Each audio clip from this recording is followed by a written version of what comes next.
The latest news says that BBI has been ruled null and void by the Court of Appeal. In that limited capacity, in the appeals, the first appellant named them as respondents, and therefore they had to file submissions in reply. I must add that I found the submissions quite useful in this appeal. Disposition. Having determined all the issues that we considered germane in these consolidated appeals, the final orders of the court are as follows. A. We uphold the judgment of the High Court to the extent that we affirm the following. 1. The basic structure doctrine is applicable in Kenya. Sichale J.A. dissenting. 2.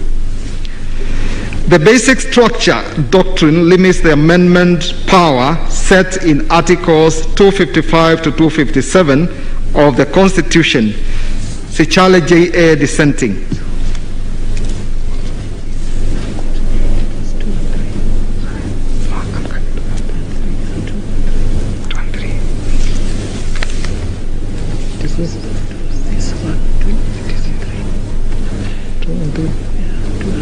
For you? Yes. Okay. Sorry, I take this back. 2. The basic structure doctrine limits the amendment power set out in Articles 255 to 257 of the Constitution. Okwengu J.A.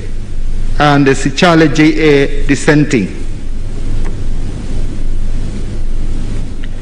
Number 3.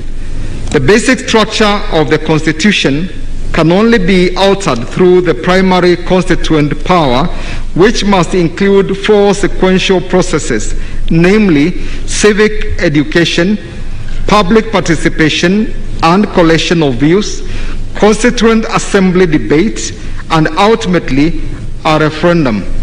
Okwengu, Katembu, and Sichale JJA dissenting. 4. Civil court proceedings can be instituted against the President or a person performing in the functions of the office of the President during their tenure of office in respect of anything done or not done contrary to the Constitution. To Yot J.A. dissenting. 5. The President does not have authority under the Constitution to initiate changes to the Constitution, and that a constitutional amendment can only be initiated by Parliament through a parliamentary initiative under Article 256 or through a popular initiative under Article 257 of the Constitution. 6.